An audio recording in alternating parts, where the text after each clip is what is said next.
$40 million, Mr. Cleo. A very generous number.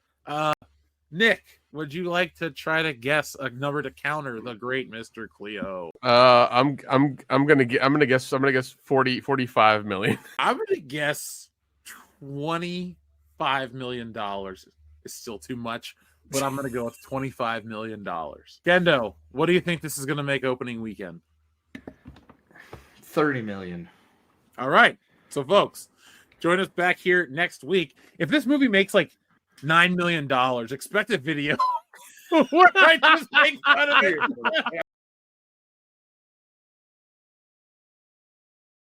Well, I have to make good on my word. Sometimes disasters are more fun to watch than successes, just like the Australian breakdancer, but that's a dumpster fire for another day. Today we're talking about a different dumpster fire, one with far greater stakes than international infamy. We're talking about Borderlands. The cinematic adaptation of Borderlands will forever stand as a reminder of Hollywood's struggle to successfully translate video games to the big screen. The history of the video game movie is littered with cinematic failures. Titles like Super Mario Bros., Double Dragon, Doom, Street Fighter, The Legend of Chun-Li, Alone in the Dark, and a whole lot more are often cited as prime examples of how not to adapt video game movies. These critical and commercial flops have contributed to the perception that video game movies are a cursed genre. This year's Borderlands kinda proves that theory to be true. The Borderlands movie is the latest video game adaptation attempting to make a mark in an era where the so-called curse of the genre has been broken by other films and shows. That did not go as planned, and now after being panned by critics and audiences, the film has arrived with a 4th place debut at the US box office. They even call it problematic. Now the first thing they do is blame competition, which you can see right here on the screen. Sure, competition is part of Borderlands' problem, but it's impossible to ignore the failings that the film itself has a 10% critical score, a D+ audience score on CinemaScore, and is currently one of the worst reviewed major films of the year. The film tried ditching the PG-13 rating and an original story to appeal to a more general audience, but they were not interested, and hardcore Borderlands fans did not appreciate the significant departure from the game in terms of storyline, characterization, and casting. The film had 2 high-profile Oscar winners, Cate Blanchett and Jamie Lee Curtis, and a huge box office draw, Kevin Hart, but did not utilize them to full effect. There were well-stated plans that this was meant to be the beginning of a larger on-screen Borderlands universe, which may be the reason so many key franchise characters were missing from the first one, but that seems unlikely to come to pass now. Kinda like the Amazing Spider-Man franchise. I wonder what the similarity is. Borderlands' amazing dismal performance at the box office is hardly surprising given the industry's track record for underwhelming adaptations. But like we said a moment ago, recent hits like Mario, Fallout, and Twisted Metal made fans feel safe. However, again, those are the exception, not the rule. A sterile rehash of an iconic franchise will always fail to capture the essence of what they're trying to adapt. The graveyard of failed video game movies is a well-documented phenomenon. Borderlands unfortunately joins the ranks of these cinematic casualties. One of the primary reasons for the underperformance of many video game adaptation lies in the dilution of their core elements, particularly violence. Video games often thrive on intense action scenes and graphic combat, which is why we love them. However, when these elements are toned down to accommodate a broader audience, the resulting film often feels like a hollow imitation of the game. Imagine Gears of War without the Lancer. This discrepancy between the game and the film alienates that core fanbase who want a film that captures the spirit of the game. It also creates a bland film that doesn't interest the general audience they're desperately trying to court. The decision to give Borderlands a PG-13 rating was a huge mistake that hindered the film's potential. The over-the-top violence, profanity, and adult humor are the best parts of Borderlands. By toning down these elements to accommodate broader audiences, the film lost much of what made the franchise beloved. Hollywood needs to stop thinking that making a film safe will make it more acceptable to everyone. That thinking is outdated. Things have changed. The R-rated movie can make billions now. We're still in the midst of the historic Deadpool and Wolverine. This massive success has shown that R-rated films can be profitable. By seamlessly blending humor, action, violence, and mature themes, Deadpool and Wolverine shattered the box office records, proving that adult audiences will show up in droves. Hollywood goes where the money is, and this success has emboldened studios to invest in R-rated projects. Borderlands did not read the room. It probably comes from the producer Avi Arad who produced this piece of shit. Avi Arad is often criticized for prioritizing merchandise over storytelling, leading to films that feel a little more like a toy commercial than a movie.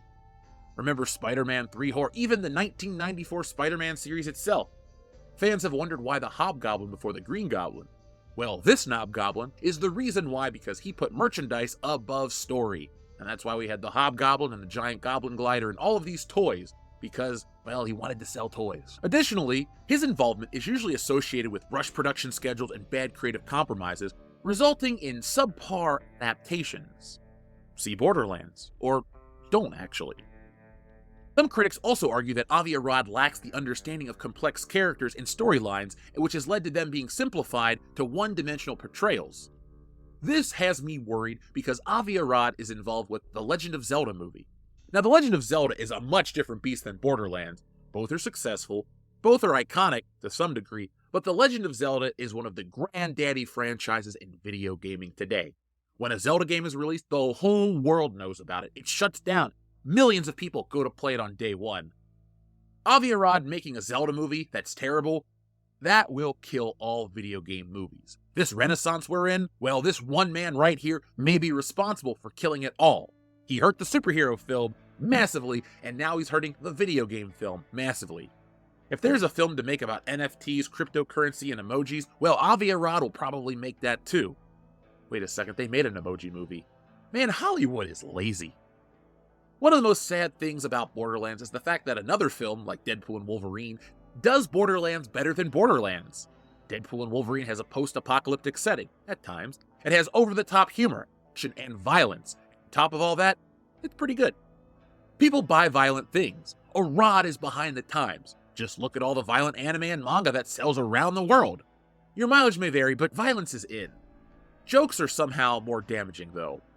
More on that later.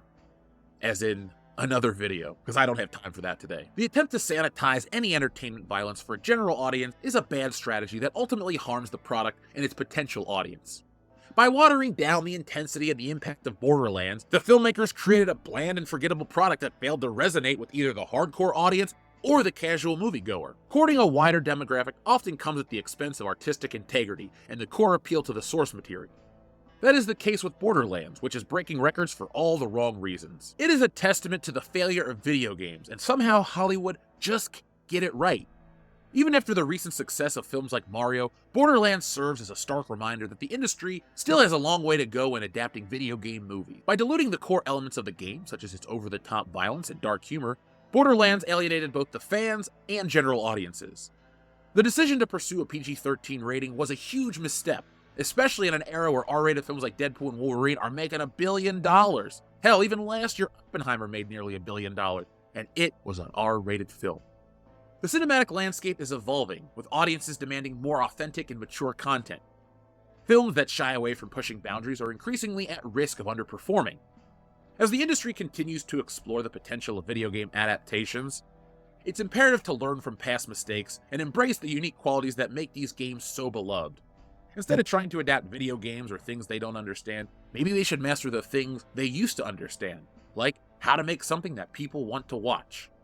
But there is one last thing I want to say, the real reason why Borderlands flopped. It was trash. Absolute trash. See our earlier review for that. Well, folks, I want to know what you guys think about all of this. Borderlands flopped, but do you think that is the reason why? Of course, there are multiple reasons. The Olympics, other competition, the fact that the movie doesn't even look very good, was barely promoted. There's so many reasons why Borderlands flopped. But at the end of the day, I do believe these are the core reasons. You can't adapt something and not get it right. You can't adapt something and change it and expect people to go watch the movie. All the people involved too, Avi Arad, Tim Miller from Terminator Dark Fate, they're not good filmmakers. They're filmmakers who made something good in the past, i.e. Deadpool, or the original Spider-Man in Spider-Man 2. But overall, these guys are hacks, and there's a reason they keep moving from smaller studio to smaller studio. Tim Miller was at Warner Brothers, now he's at Lionsgate. Avi Arad was the king of Sony, now he's the pauper of Lionsgate. I'm really concerned, though, about this Zelda movie. It cannot suck. It cannot fall into the trap that these other genre movies do. Like Mario, Zelda is sacred, and the fact that this guy is attached to it only makes me more and more concerned. This Nintendo cinematic universe that fans want, I don't think that's ever going to happen, because you're always going to have a film like Borderlands coming from some guy who doesn't get it. Avi Arad is like a lot of the other foreign film distributors. You had the Salkinds, you had Golden Globus, you had these guys who were more focused on profit. They understood other elements of business, but they come to the Western world with ideas of how to make a product out of these movies and these shows. Sometimes you get Superman the movie, other times you get Superman 4 The Quest for Peace. That is a huge drop in quality. Avi Arad had hits back in the day, and now I'd rather hit my head against the wall than watch anything else this mofo produces. So folks, thank you for watching. Join us on Wednesday night for our Alien Drunk Watch commentary. We're going to have a lot of fun. We're going to have a lot of beers, and you can hang out with us as well. Join us again on Thursday night for our Alien Romulus review on the WCBS podcast. That goes live at 8:30 p.m. Eastern Standard Time. And if you want more WCBS, you're getting more WCBS. Keep watching the videos, click and share, click and subscribe. We have jumped up quite a bit over the last couple of days, and we're going to keep this thing rolling as well. I have said it before, and I will say it again. We are hitting 200K by the end of this year. I guarantee it. So, folks, check out all the new content from WCBS and check out our shorts as well. But until next time, folks, be smart, be safe, be cool, but always be excellent to each other.